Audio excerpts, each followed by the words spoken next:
지난 2020년 1월 우리는 처음 코로나19라는 바이러스를 만났습니다.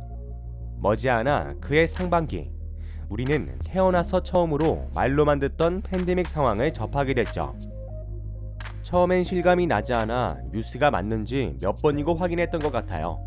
여러분들은 어떠셨나요?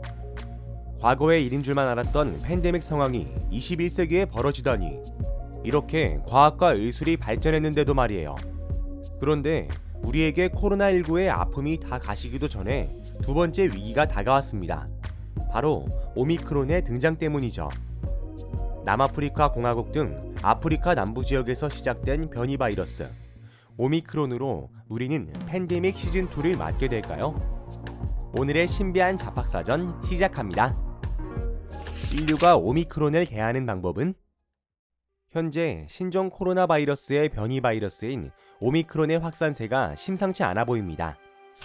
오미크론은 최초 남아공에서 발견된 이후 100여일이 걸쳐 영국, 독일, 체코, 덴마크, 네덜란드 등 유럽국을 중심으로 확산되고 있는데요. 최근엔 호주와 미국, 일본, 국내에 이르기까지 이미 오미크론 1차 확진자가 발생되는 상황입니다. 각 국가들에선 오미크론 확산 방지와 방역을 위해 다시 해외와의 출입을 전면 금지하고 봉쇄에 가까운 조치를 취하고 있는데요. 일본은 12월 한 달간 모든 외국인 입국을 금지했습니다. 미국도 국경을 전면 재개방한 이후 한 달도 안 돼서 해외 여행객의 입국 요건을 강화하기로 결정했습니다. 하지만 12월로 넘어오자마자 미국에서는 첫 오미크론 변이 바이러스 확진자가 발생했습니다. 현지 시간으로 12월 1일 AP통신 등 미국 외신 보도에서는 앤서니 파우치 미국 국립 알레르기 전염병 연구소 소장이 백악관 브리핑을 통해 캘리포니아주에서 미국 첫 오미크론 확진자가 나왔다고 밝혔습니다. 먼 해외의 일뿐만은 아니었는데요. 국내에서도 2일 오미크론 확진자가 발생됐다고 발표됐습니다. 확진자는 오미크론 변이 감염 사실이 확인된 나이지리아를 방문했던 것으로 알려져 있죠. 특히나 확진자의 가족들이 인천 지역을 활보하고 다닌 것이 알려지면서 국내 오미크론 확산 우려도 높아졌습니다.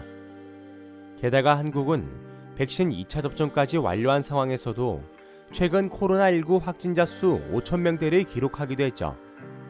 이렇게 남아공의 오미크론이 보고된 지 일주일 만에 대한민국을 포함해 세계 최소 27개국에서 오미크론 확진자가 확인됐습니다. 남아프리카 코로나 변이 연구 컨소시엄 소속의 리처드 러셀러 박사는 남아공발 오미크론 감염자가 중증으로 가지않은 이유는 대부분 젊은 청년들이었고 중증으로 악화할 만큼 충분한 시간을 지나지 않았기 때문이라고 분석했는데요. 그러면서 오미크론 변이 바이러스의 위험도를 가늠하기 위해선 시간이 좀 더 필요하다고 주장했습니다. 사실 오미크론에 대해 비관적인 의견만 있는 것은 아닙니다. 낙관론도 제기되고 있는데요.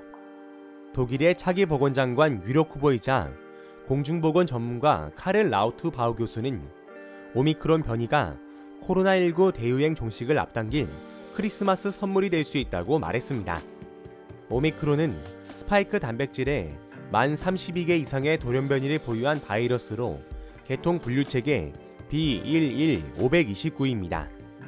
델타 변이에 비해 돌연 변이 돌기는 2배에 가깝고 스파이크 단백질 수용체 결합 도메인도 델타 변이 바이러스보다 10개 많은 것으로 알려져 있습니다.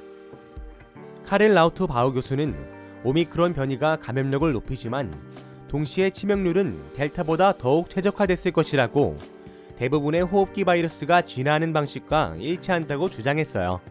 오미크론 변이를 처음 발견한 남아공 의사들도 오미크론 확진자들이 두통, 피로와 같은 가벼운 증상만 야기했고 단 한 명도 입원 치료를 받거나 사망하지 않았다고 말했습니다. 이런 추세로 보면 일부 과학자들이 얘기한 것처럼 변이가 거듭될수록 점점 감기처럼 가볍게 감염되고 지나가는 풍토병이 될 것 같은 기분입니다. 여러분들의 생각은 어떤가요? 정말 낙관론처럼 일상 속 자주 접할 수 있는 질병인 감기의 형태로 변화해가길 바라게 되네요. 하지만 방역도 중요하겠죠? 마스크 잘 쓰고 다니세요.